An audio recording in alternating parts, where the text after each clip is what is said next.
Bom dia, boa tarde, boa noite, boa madrugada, boa qualquer hora.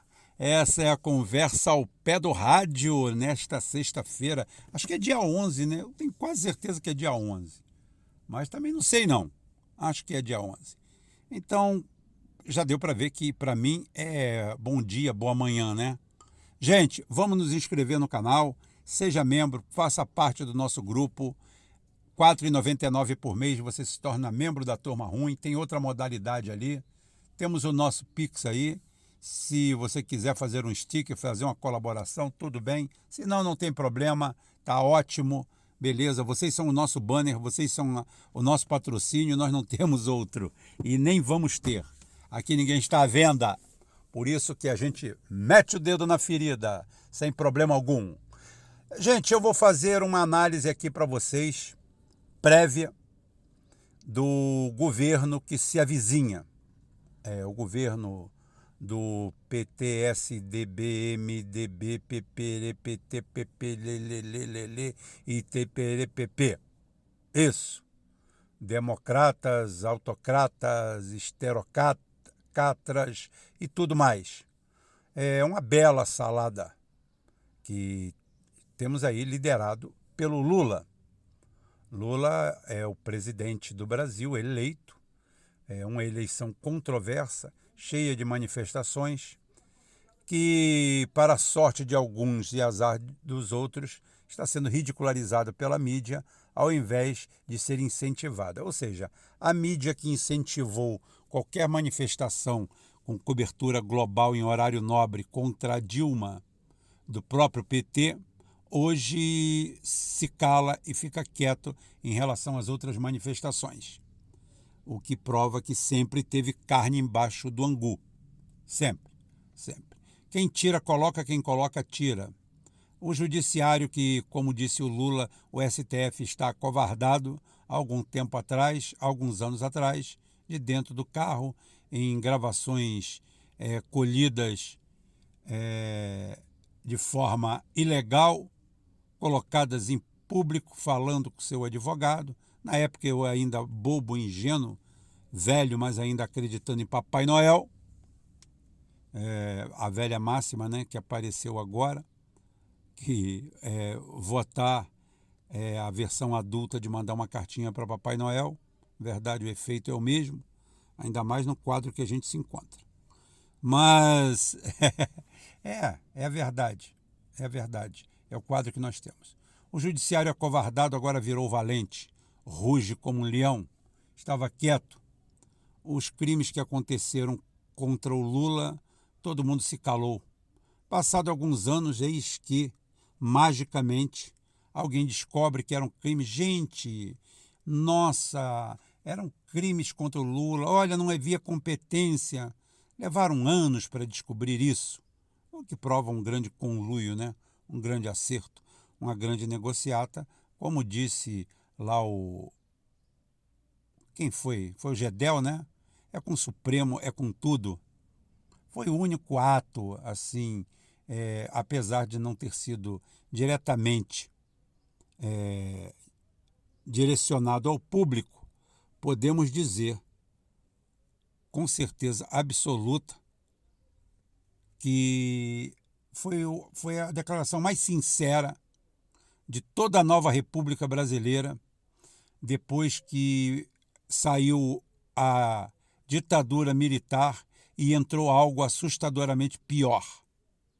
Rubem, você era pelo fim? Sim, eu era pelo fim da ditadura militar. Eu apoiei o fim da ditadura militar. Só que a intenção era trocar por algo melhor e não por algo pior.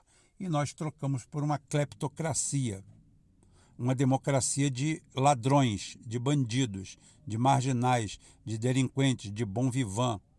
Não tem ninguém com espírito de homem público no meio disso tudo, e o próprio Lula não é exceção disso. Quando você abandona o sonho, quando você abandona as esperanças, quando você abandona o mundo de Nárnia, quando você vem para o mundo real, quando você vê a biografia do Lula vamos dizer assim, presidência do PT, você se assusta. era apenas mais um encostado num sindicato para ter renda e não trabalhar. A realidade é essa.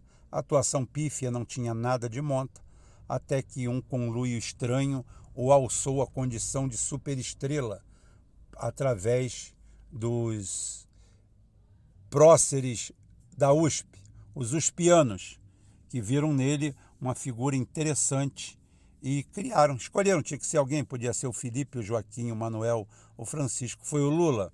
O Lula tinha uma biografia bonita, uma história bonita para ser contada, unia naquele momento interessante de norte a sul, porque naquele momento o que interessava era simplesmente travar a porta de Leonel de Moura Brizola, porque com 20 anos da proibição do PTB e do trabalhismo getulista, isso tinha que ser cortado. O sistema, o esquema, não aceitava mais que o PTB voltasse. E caçaram a legenda, e inventaram o voto vinculado, e Brizola resistiu a tudo. Então precisavam de algo maior, precisavam colocar para cima uma estrela para brilhar. E essa estrela foi o Lula. Lula, depois de muito insistir, e pelo próprio decaimento da qualidade dos candidatos, todos neoliberais, todos eles entreguistas naquele modelo que começa com a Constituição Federal de 89, que naquele momento encontra Brasil e China com o mesmo PIB, com o mesmo tamanho. A China optou por um comunismo participativo, um comunismo PPP, né? Parceria público-privada. A China, que naquele momento tinha um PIB igual ao do Brasil, hoje a China é a maior potência econômica mundial e o Brasil é isso que nós estamos vendo aqui, em que pese que em recursos naturais nós somos superiores à China. Mas fazer o quê? Nós não temos chineses aqui, nós temos lulas, serve? Então é o que nós temos para hoje e vamos dissecar. Bem, a eleição não precisa dizer nada, está aí. 50,9 que eu cravei e acertei por acaso, por sorte, mas eu falei assim, é para ter terceiro turno, e bingo, deu terceiro turno. Terceiro turno está nas ruas. Na ilusão, talvez na falácia, talvez no devaneio, mas está na rua. E o que saltou aos olhos foi o sumiço do Lula durante alguns dias, sem dar satisfação a ninguém, principalmente ao seu eleitorado. Nos deparamos com o sumiço, que suscitou uma série de boatos. Até agora ele não falou para o público, não falou para o povo, nada, não deu atenção, segundo alguns petistas mais fanáticos. Ele fez a propósito para ver a reação e como seria a atuação dos bolsominions. Se isso é verdade, que eu não acredito, é simplesmente uma canalice no último nível, porque é um nível de molecagem que a gente não pode admitir em alguém que ocupa agora o maior cargo da República. Isso daí não pode ser admitido, porque quem se elege presidente de todos e tem uma série de problemas para resolver. Então, por favor, não me repitam isso não, que vai me fazer sentir muito mal. Então eu não posso acreditar nisso. Bem, o Lula reaparece sem dar um pingo de satisfação a ninguém, como se ele não devesse satisfação a ninguém, a quem o elegeu, nada, nenhum agradecimento, a não ser aquela conversinha para a boiada dele, porque agora o agradecimento dele é o Brasil inteiro. Ele é presidente de todos os brasileiros, de quem ganhou, de quem perdeu, de todo mundo. Tá? Então, a palavra dele tem que ser para todos os brasileiros, não para o séquito, não para a boiada, não para o gado dele. Tá? Porque o Brasil já passou da hora disso aí. Mas quem elege um governo desse não tem muito para exigir. Podemos falar que a primeira reunião do Lula é a famosa reunião fisiológica na casa do Lira. Um picareta de última espécie, pertencente ao MDB, junto com a Tebet, que disse que o Lula e o PT era a pior coisa que poderia acontecer. Isso é política. Não, isso não é política, não. Isso é mau-caratismo. Porque eu posso divergir do meu adversário sem lhe imputar crime. A partir do momento que eu lhe imputo crime e depois estou associado com ele, criminoso como ele eu sou, ou pelo menos eu sou mentiroso, sou caluniador. Então a Tebet ou é uma coisa ou outra. Como agora já vemos o Janones, que acho que não sobrou nada para ele, já batendo no PT na primeira semana. Vai ser ótimo o Janones, Bichones, batendo no PT, depois de tudo que ele fez. Vai ser ótimo, a fábrica de meme dele é ótima. Vai ser maravilhoso. Fake news à vontade. Mas ainda tem o judiciário aí para resolver o caso do Janones. Né? Então é o seguinte, podemos analisar a primeira aparição e os primeiros contornos que esse governo apresenta. Bem, o primeiro contorno é assustador. A equipe econômica é a prova que sai Paulo Guedes e entra Paulo Guedes. Né? Talvez com um verniz. Picanha, esqueça. Picanha, só o, vamos dizer, o quase homônimo fonético. Só a primeira parte da picanha. Tá? E esqueça, porque com essa equipe econômica que tem aí, o rentismo vai continuar em alta, não deve mudar absolutamente nada. Eu posso queimar a minha língua, mas não tem como queimar a minha língua com essa turma que está aí. O Lula vai ser a rainha da Inglaterra, o nosso querido e amado amigo Geraldo Alckmin é que vai governar de verdade, já fez isso na primeira semana, enquanto o Lula flaneava de férias, tá? Enquanto rolavam boatos, segundo seus asseclas, aquilo ali foi a propósito para irritar os outros. Quer dizer, acabou a eleição, mas continua a picuinha, a briguinha, o ridículo, o patético e esse quadro que só interessa a quem patrocina a briga, como eu sempre falei. Mas o mais assustador disso tudo não é isso não. Tem algo um pouco mais assustador. O mais assustador disso tudo é um traço que eu estou vendo no Lula, que parece que a cadeia ou a pseudo-doença ou alguma série de problemas trouxe para ele.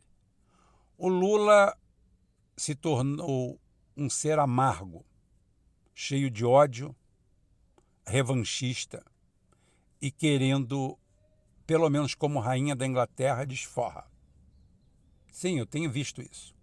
O discurso que ele faz para as pessoas estacionadas diante dos quartéis, ótimo, alguns de forma patética, ridícula, cantando hinozinho, uma coisa, um negócio meio canhestro, realmente, mas são brasileiros. É uma manifestação, o que ele tem que fazer é conciliar com esse pessoal, porque esse é o seu povo. É o povo que não votou nele, mas continua povo do Brasil e segue o preceito democrático. Metade mais um da maioria, ganha a eleição quem levar, e daqui no momento em diante ele é governante de todos. As conversas do Lula foram cheias de ácido e fel, mostrando que o Lula se enche de rancor, talvez pela própria impotência de poder fazer algo e não ter coragem de fazer coisa alguma. O seu governo nada mais é do que uma continuação do governo Bolsonaro no que ele teve de pior. E provavelmente vai continuar sem ter as poucas coisas boas que o governo Bolsonaro teve. Teremos com certeza absoluta ideologia de gênero, vacina à vontade, perseguição, vamos dizer assim, perseguição social terrível, o judiciário pronto para intervir a qualquer momento, isso até quando interessar. Quando não mais interessar, se bem que vai interessar porque o governo é do Alckmin, o governo não é dele. O governo é da USP de São Paulo, o governo é dos mesmos paulistas que criaram o PSDB, depois saíram fora, depois que destruíram o partido, porque o partido não tem como se sustentar. É impossível eleger alguém com a sigla do PSDB, depois da piaba, da tunda que o Geraldo Alckmin tomou na última eleição, tiveram que tirar o Lula da cadeia para colocá-lo, porque com fraude ou sem fraude ou não, inegavelmente Lula é uma liderança e é necessário que ele entrasse dentro do jogo. Não existia outro nome para ganhar a eleição, de uma forma ou de outra. Não estou entrando aqui no mérito, especialistas que cuidem disso. Não sou eu que cuido de de eleição. Sim, me caíram à mão números, algoritmos e situações estranhíssimas. Que se eu falo, se tem cara de rato, cheiro de rato, grunhe igual um rato, né? Vive igual um rato, mora igual um rato, se não for rato, alguma coisa foi mexida no esquema. Mas não é isso que eu me atenho. Me atenho ao fato de que eleito, quem vai dar as cartas é Alckmin, quem vai dar as cartas é o PSDB de São Paulo, aquele PSDB de antes, que congregava ele, Alexandre de Moraes, Reinaldo Azevedo. Aí você começa a ver um efeito vinculante entre o amor reinante, tá, contra um sapo barbudo que ninguém gostava muito. Mas hoje o Lula ali naquela posição se coloca numa posição arrogante, prepotente, que as urnas não lhe credenciam para isso. O Brasil passou praticamente por um empate técnico. Dentro dos resultados apresentados, o país dividido de ponta a ponta e necessitando de alguém que costure esse rasgo, que tente recolocar o Brasil nos trilhos. Parece que isso não vai ser feito. Teremos ministérios de povos originais, entre outros, e mais 13 ministérios criados num país onde o Lula diz que o sonho dele é entregar o seu governo entre um choro copioso e uma cara de pau sem tamanho, que se quando ele for embora do governo, o brasileiro estiver tomando café da manhã, almoçando e jantando, ele será feliz. Ou seja, a rotina de um presidiário ou a rotina de um escravo na senzala, porque ele tinha direito ao café da manhã, o almoço e a janta. Então, realmente, você chega à conclusão que o Lula, o que quer para o nosso povo, não é mais picanha, não é mais cerveja, não é mais nada. Já mudou a temática, já mudou o tom. O importante para ele é que cada um possa ter um pedaço, 1 metro de terra para poder pastar. Porque é tudo isso que se exige da vida. Enquanto isso, ele flana por aí com a Janja em diárias de hotel de R$6.000, andando com um relógio no pulso de 70 mil, né? Fazendo festinha de casamento de septuagenário regada a espumante de 5 mil e por aí vai. O dinheiro é dele, o dinheiro é dele, é de quem pagou, quem deu para ele, isso não me importa. Não me importava até ele se tornar uma pessoa pública. Então, quem tem um discurso desse, que o sonho dele pegar o país mais rico do mundo e fazer com que o povo desse país mais rico do mundo tenha direito a um café da manhã, um almoço e uma janta, tá? Cardápio de presidiário ou cardápio de senzala, realmente a gente não pode esperar merda nenhuma de um governo desse. Eu espero estar errado nas minhas conclusões de ponta a ponta. Mas o pior de tudo é o Lula, que saiu da cadeia, que foi preso com sua conivência, porque ele sabia que ficaria preso, por isso criaram um hotel de luxo para ele, um andar inteiro na Polícia Federal, coisa que não existe. Se ele, como cidadão, é condenado, transitado e julgado e preso, não foi em terceira instância. 90% de todo o sistema carcerário brasileiro está todo mundo preso em primeira instância. Para pobre, para o comum, para o povo não tem segunda instância, não tem terceira instância, não tem nada. A prisão se dá em primeira instância e acabou. Ainda bem, não estou criticando aqui o judiciário por isso não, ainda bem.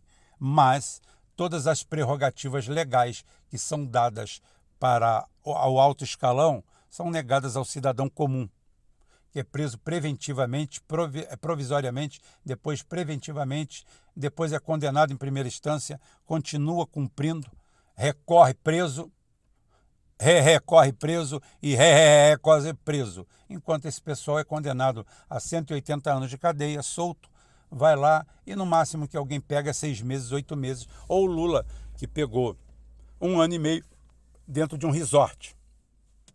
Fizeram um resort para o Lula, e o Lula ali ficou esse tempo todo, 500 e poucos dias, pelas mãos dele mesmo e de outros. Prometeu que ia resistir, que isso, que aquilo. Nunca houve nada. Sempre por isso tudo. E daqui a pouquinho tudo foi anulado, tudo acabou, passa-se um pano. Quem o prendeu soltou, quem era covarde virou valente, quem era valente se calou, todo mundo ficou numa boa. No final das contas, foi bom para todo mundo. Dallagnol está bem, Sérgio Moro está bem, o Lula está bem, o Bolsonaro está bem, né? Está todo mundo bem. Quem trabalhou na Lava Jato está bem. Todos os membros da Polícia Federal acabou sobrando para todo mundo levou o seu, teve biscoito para todo mundo. Quem ganhou na Mega Sena de Curitiba, só quem foi mal foi o Brasil. O Brasil, os brasileiros, o nosso povo, nós todos nos fudemos. O resto saiu bom para todo mundo. Para todo mundo. Só teve ganhadores. Em Brasília, 19 horas. Em Brasília, tudo correu bem. Continuou todo mundo. Brasília continua dominando o cenário. Quer seja a esquerda, quer seja a direita, quer seja com o judiciário, com os generais, com os coronéis. Quem está lá, aquilo ali é um mundo à parte. Enquanto aquilo não for destruído, não tem condições. Aquilo é a pedra angular da destruição social e política brasileira. E Lula nada mais é do que um boneco do sistema, criado lá atrás para combater o Brizola, anabolizado na hora certa, retirado do circo na hora certa e reentrado com ele, chupando o último ossinho do rabo do boi ali. Você já viu quem come a rabada, né? Fica sempre chupando o osso. Então o Lula é a última coisa, é a última sessão disso aí. Logo, logo depois teremos os pianos o seguindo. E seja o que Deus quiser. Essa é a análise inicial desse governo que já começa tão ruim ou pior do que o outro, mostrando que, tirando o que piorou, nada melhorou. Pelo menos é essa a primeira visão.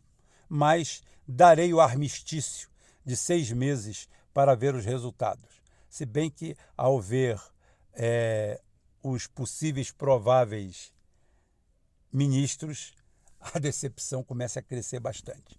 Mas vamos tocando o barco.